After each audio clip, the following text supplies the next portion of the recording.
Une pauvre vie, une œuvre qui n'est plus lue aujourd'hui, c'est la destinée de Léon Bloy. Les plus vives critiques lui ont été adressées, égocentrisme monstrueux, ingratitude du cœur, calomniateur.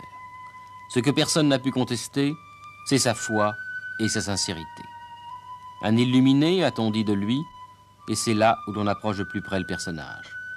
Il a été détesté de tous et aimé de quelques-uns.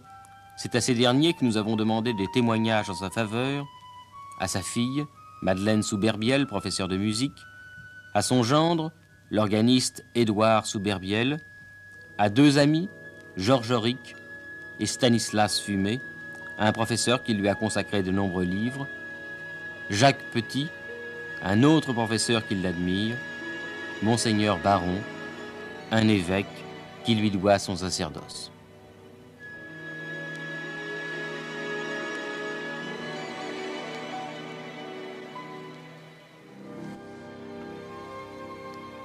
Son œuvre est contenue dans 4 cahiers d'écoliers. Son écriture est minuscule, il est vrai que Bloy a fait des travaux d'enluminure. Il faut lire à la loupe. C'est ainsi que La femme pauvre, un roman de 300 pages d'édition, tient en 40 pages de son écriture. Son journal, dont la plus grande partie n'a pas été publiée, est inscrit dans 25 agendas, où Bloy relatait minutieusement les événements de sa vie, au jour le jour. Son œuvre, elle reste inconnue. On ne lit pas Bloy, même au livre de poche, il ne se vend pas. 1884, propos d'un entrepreneur de démolition. 1885, le pâle. 1887, le désespéré. 1892, le salut par les Juifs. 1893, histoire désobligeante. Et 97, la femme pauvre. 1898, le mendiant ingrat. 1902, exégèse des lieux communs. 1909, le sang du pauvre.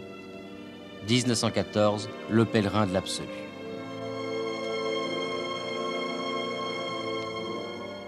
Deux époques dans la vie de Bloy, avant la rencontre avec Anne-Marie Roulet, une prostituée qu'il voulut sauver de la déchéance, après Anne-Marie Roulet, la fausse existence tranquille.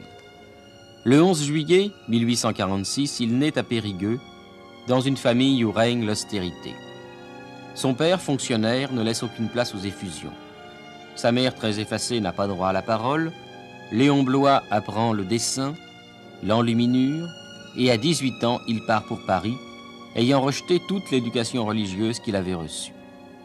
Mais le jeune homme ne demande qu'à se tourner vers Dieu, et en 1867, il se convertit. Dès lors commence pour lui l'expérience mystique. Mais il faut vivre. Il collabore à différents journaux, Le Chat Noir en particulier, où l'on découvre un Léon Bloy outrancier dans ses propos et dans son comportement. Et en 1877, il rencontre une prostituée, comme celle-ci. Elle s'appelle Anne-Marie Roulet, et il va partager avec elle 5 ans de folie mystique.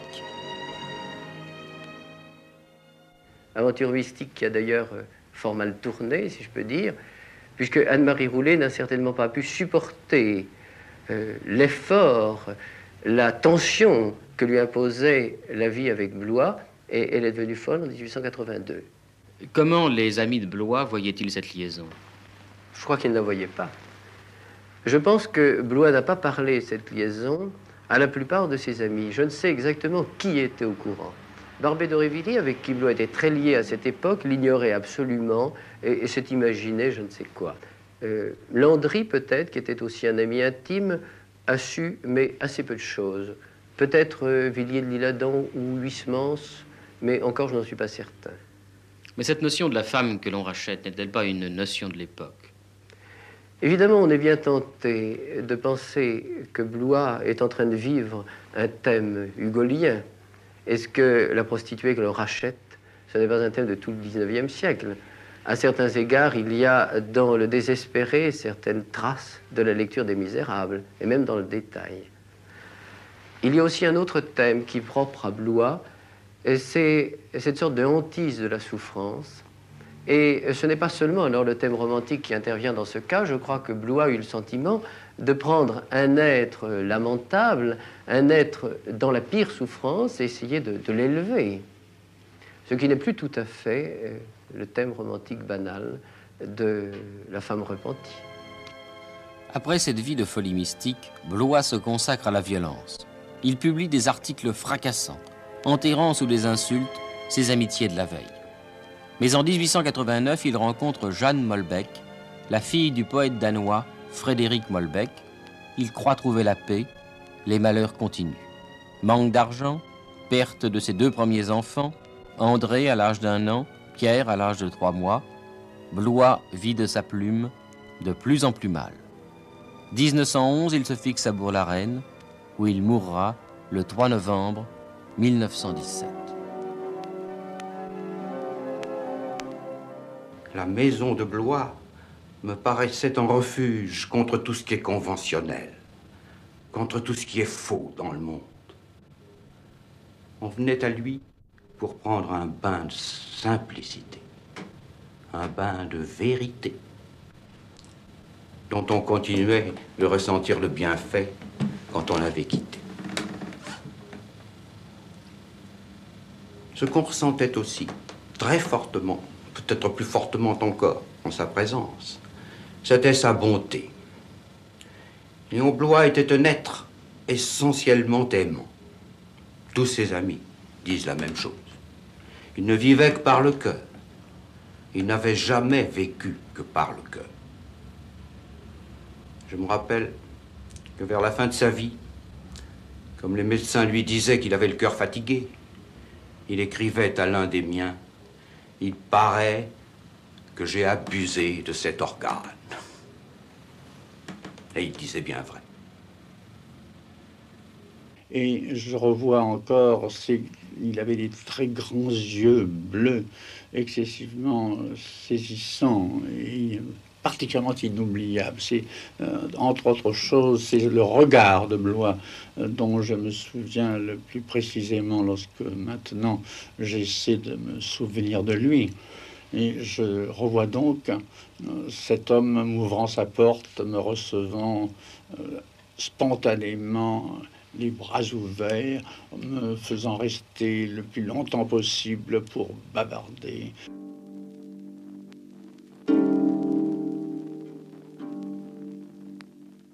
Léon Blois s'est dit lui-même soldat de l'absolu. Quel est cet absolu de Blois? Oh, c'est extrêmement simple. Pour Blois, l'absolu, c'est de partir de Dieu et d'aller à Dieu.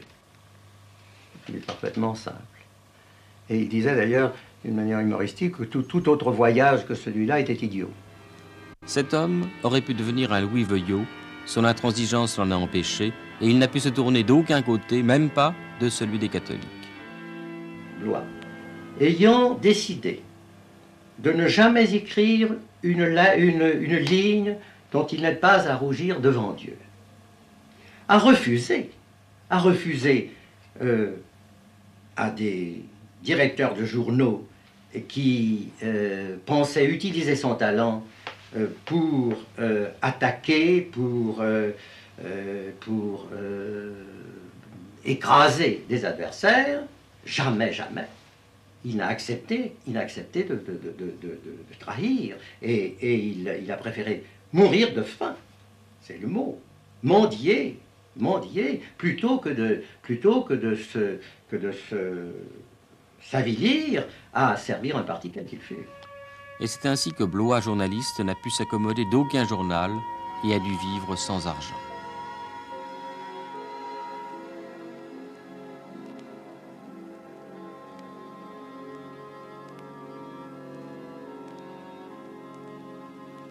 Il y avait, hélas, les angoissantes questions matérielles auxquelles il fallait bien qu'il fasse allusion quelquefois, parce que vous savez que la vie quotidienne de Blois était une chose absolument ahurissante. On se demandait chaque semaine comment allait s'achever la semaine. On se demandait de quelle façon on pourrait trouver l'argent qui permettrait de tenir. Et on le trouvait, il y avait toujours ce miracle de la charité merveilleuse, de gens anonymes d'ailleurs, dans la plupart des cas, et qui, par admiration pour un homme qu'il plaçait très haut, estimaient que c'était leur devoir de bien se conduire envers un tel écrivain, et par conséquent, lui adresser une espèce d'hommage qui se doublait il faut bien le dire, d'un peu d'argent.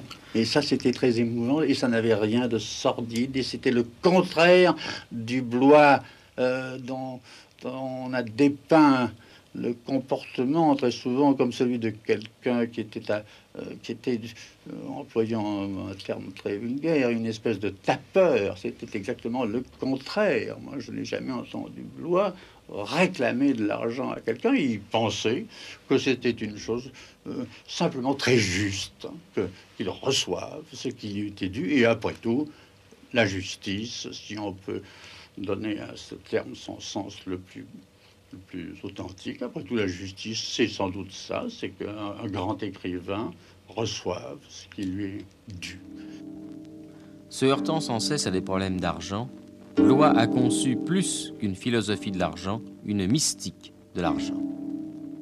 Car Léon Blois a dit sur l'argent comme sur la pauvreté des choses d'un ordre qui semble invraisemblable, mais qui explique beaucoup de choses. En réalité, c'est surtout sur ce point-là que l'on pourrait dire, comme Albert Béguin l'a fait, que Léon Blois est le grand prophète de notre temps. Il y a là des choses qu'on ne pouvait pas imaginer avant lui. Il appelle par exemple l'argent le sang du pauvre. Et il explique que le pauvre, c'est Jésus-Christ. Par conséquent, le riche est quelqu'un qui retient l'argent, qui le crucifie. Et on voit alors pourquoi Blois dit que l'argent est ce qui donne la vie ou qui l'ôte. On vit de l'argent, on meurt par manque d'argent. Or, comme il a manqué d'argent toute son existence, il en avait une connaissance très personnelle, extrêmement vivante, et qu'il a toujours trouvé le moyen de ramener à son absolu divin.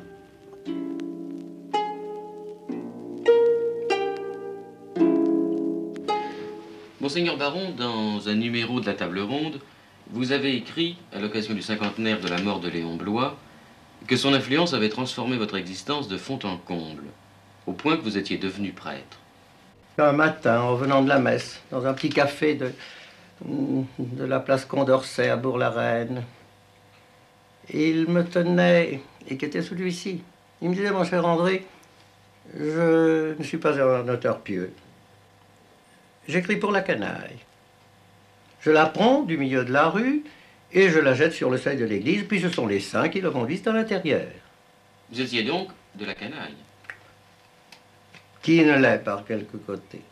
Rappelez-vous le mot de Pascal, si tu connaissais tes péchés, tu perdrais cœur. Et puis le mot plus terrible encore de Joseph de Maistre.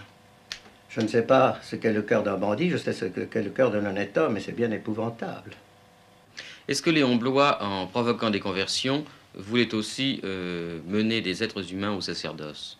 Oh non, non, non, non, non. Blois, et pour moi c'est ce qui s'est passé, Blois vous donnait une fois pour toutes dans votre vie le sens de l'absolu.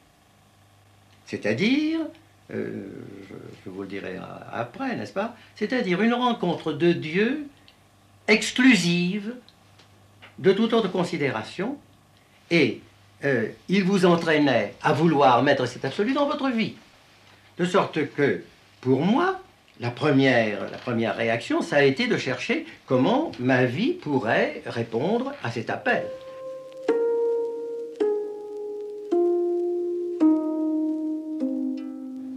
Nous étions en 1910. Quelle était la résonance de Blois? Oh, en 1910, très peu de gens connaissaient Blois.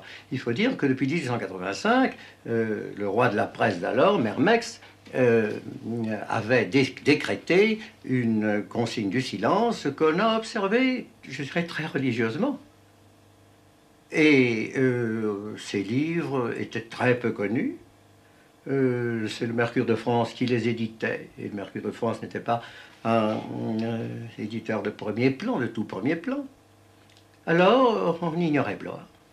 Moi, je crois que pour nous, ça a été, je dirais, providentiel, en ce sens que nous attendions le seul livre qui, à ce moment-là, dans l'état d'esprit où nous étions, pouvait nous attacher à Léon Blois. Et ce livre? Mais c'est Le sang du pauvre. Le sang du pauvre. Le titre seul est déjà suggestif. Et c'est un livre terrible. C'est peut-être, pour moi, c'est peut-être le plus grand livre de Blois. Ça lui parlait juif aussi, mais enfin. Je dirais que nous fûmes, dès l'introduction, complètement bouleversés par une phrase qui est celle-ci: le riche est une brute inexorable qu'on est forcé d'arrêter avec une faux ou un paquet de mitraille dans le ventre. Vous imaginez, pour des anarchisants, quelle exultation ce fut de lire cette phrase sous la plume d'un catholique. Mais nous continuâmes à lire et nous vîmes que quand Blois parlait du sang du pauvre, il parlait du sang du Christ. Et que étaient riches tous ceux qui, à travers le visage du pauvre, n'aperçoivent pas le visage de Jésus-Christ. Ah, alors nous étions des riches, nous aussi. Puisque cette vérité fondamentale du catholicisme, nous l'ignorions nous-mêmes, quoiqu'ayant été élevés catholiques.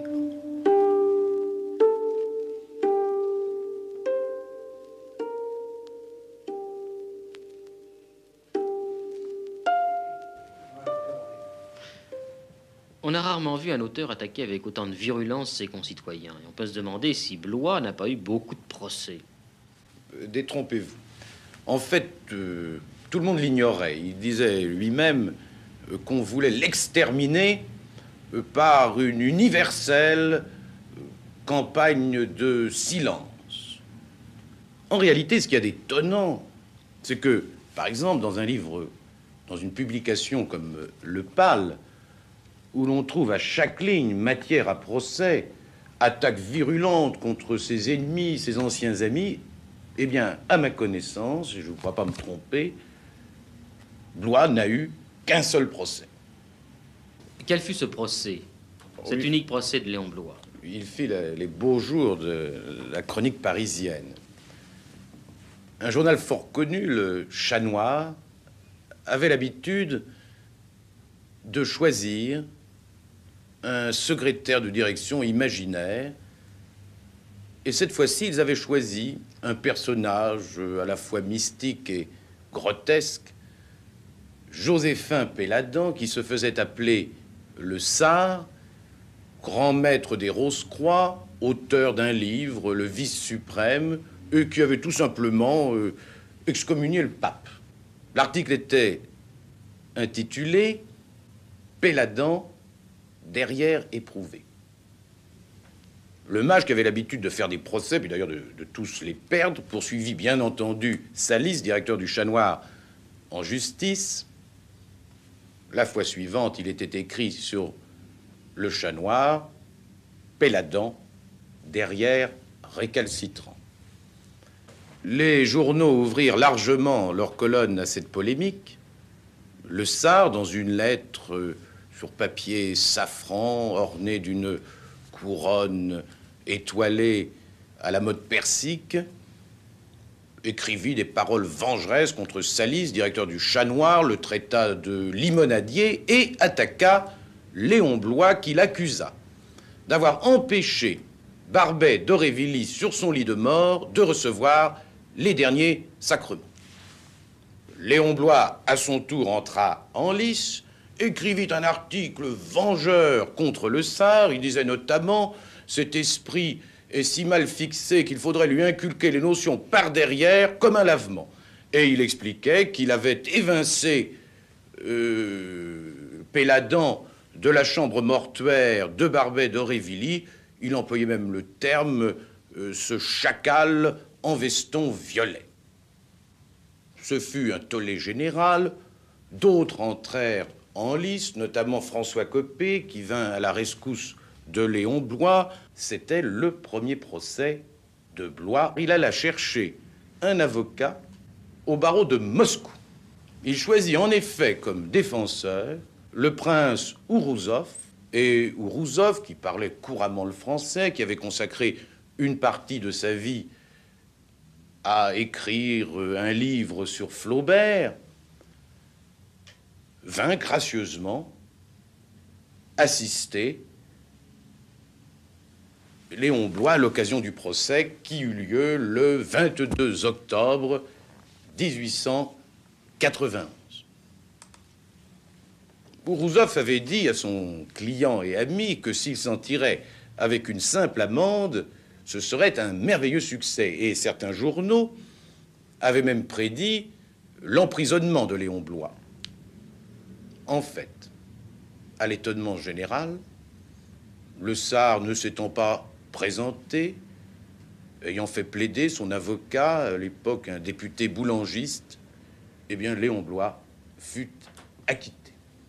Et le lendemain, il écrivait dans La France un article vengeur contre sa victime bafouée. Il disait « Faites cesser ce bruit. Non, ce n'est pas vrai.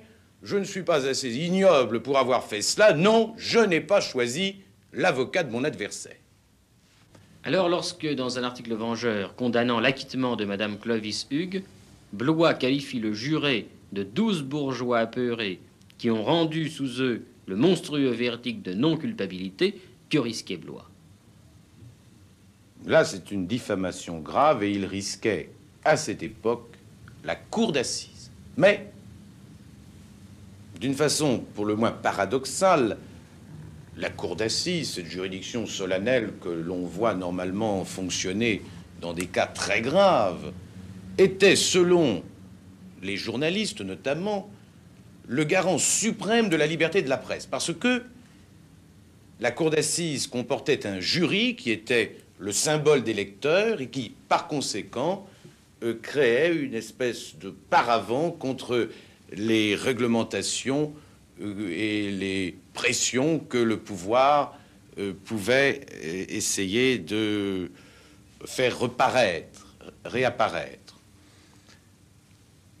Alors, il aurait risqué la cour d'assises, c'est-à-dire pas grand-chose, parce que la cour d'assises rendait fort bien la confiance que lui faisaient les journalistes, et la cour d'assises était le théâtre de l'apologie des diffamateurs. Elle l'acquittait, n'ayant pas à motiver ses décisions à peu près tout le monde. Elle a duré longtemps, jusqu'en 1944, où l'on a d'une façon uniforme décidé que tous les délits de diffamation et d'injure étaient soumis au tribunal correctionnel. Quand Bloy s'en prenait à Victor Hugo, une idole de 83 ans, que risquait-il? À l'époque, il risquait la première fois une amende et le franc symbolique de dommages-intérêts qui s'est beaucoup transformé aujourd'hui. On condamne par millions d'anciens francs dans les affaires de diffamation, ce qui crée des problèmes aux journaux, disons, porteurs de germes.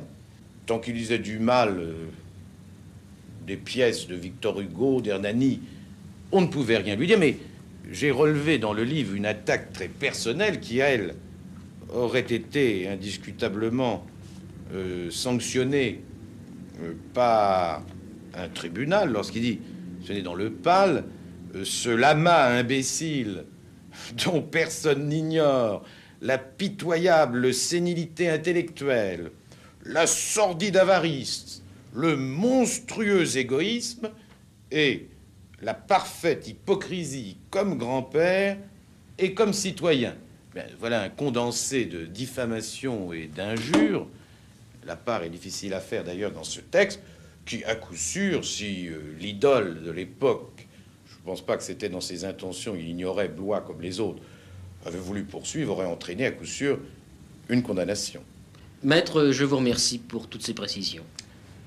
J'en ajouterai une qui vous concerne, si vous le permettez. En reproduisant tous ces textes faut le dire, diffamatoires et injurieux avec un certain plaisir. Je vous ferai remarquer que vous les avez reproduits également. Eh bien, disons que je suis dans le même cas que vous. Eh bien, vous et moi, nous tombons sous le coup de la diffamation envers la mémoire des morts. Eh bien, nous plaiderons. Les jugements de Léon Bloy déroutent. Les jugements de Léon Bloy déroutent parce que il faut, avec lui, se placer à son point de vue. Alors, ces jugements, il les puisait dans sa foi et pas du tout dans son observation. Il parle très souvent d'écrivains, ses confrères, qu'il n'a même pas connus, qu'il n'a même pas rencontrés, qu'il n'a peut-être pas lus. Et ces jugements sont affreusement tranchants. Il voit tout de suite le travail de l'ennemi, de Satan lui-même, dans tous ceux qui ne pensent pas comme lui. Et c'est cela qu'il appelle son absolu. Alors, on se trompe sur lui quand on croit qu'il n'y a pas une raison extrêmement profonde à ces jugements. Mais on ne peut pas dire non plus que ce soit des jugements psychologiques, ce sont des jugements mystiques. Et d'autre part, Léon Bloy est quelqu'un de toujours concret. Sa mystique n'est pas du tout une évasion, bien au contraire. Elle est une incarnation plus profonde et plus terrible en quelque sorte, n'est-ce pas, de la colère de Dieu ou de la volonté de Dieu ou de l'amour de Dieu. Car tout cela ne fait qu'un chez lui. Et alors il répond à cet amour de Dieu par un amour de Dieu qui n'a pas d'égal à notre époque. Ce qui est extraordinaire, c'est de voir à quel point la sincérité religieuse de Bloy allait loin et comment elle était indéracinable. Et jamais, par exemple, il n'a cru que finalement, les choses qu'on lui avait promises n'arriveraient pas. Si elles lui sont arrivées, c'est évidemment au-delà de sa vie, après la mort, parce qu'on n'en a vu que de faibles indices dans la vie qu'il a pu mener.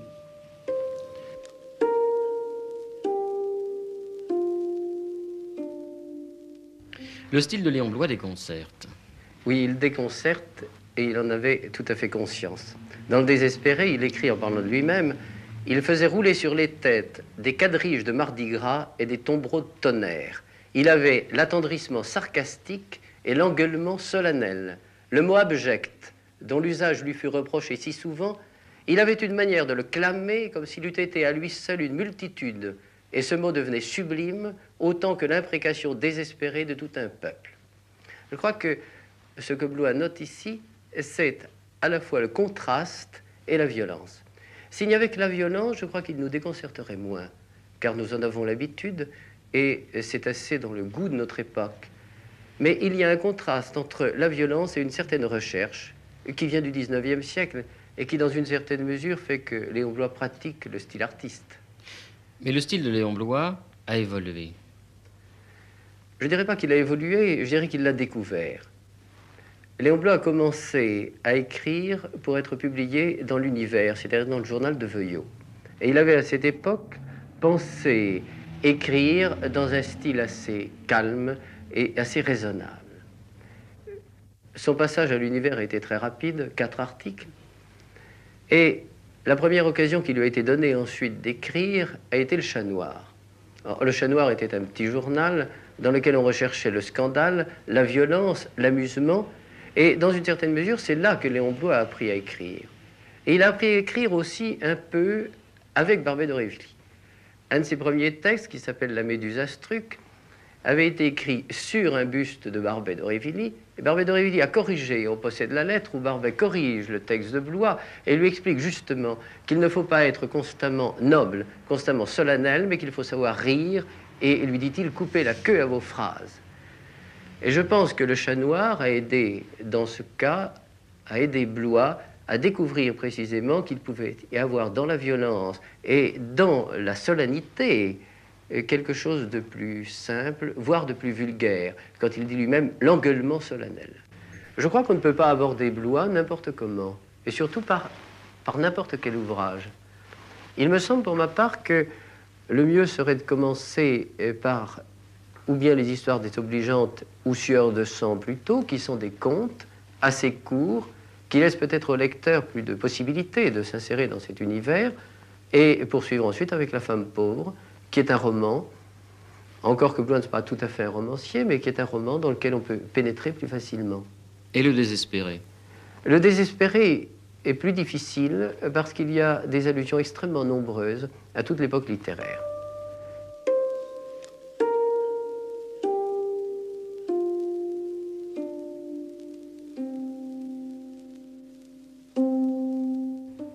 Quand on parle de cette vue de Blois, de cette vision de Blois, cette vision du monde, on pense que Blois était finalement un désespéré.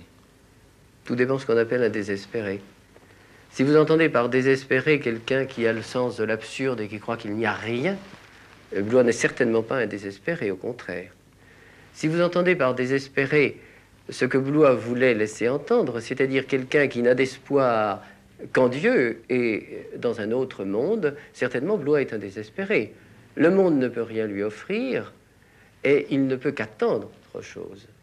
Si bien que un désespéré, ça n'est pas tout à fait une antiphrase, mais Blois avait aussi adopté à un certain moment comme devise un texte latin qui veut dire à peu près « j'ai passé ma vie à espérer », et dans un des derniers textes qu'il a écrit, il a dit « j'ai passé ma vie à attendre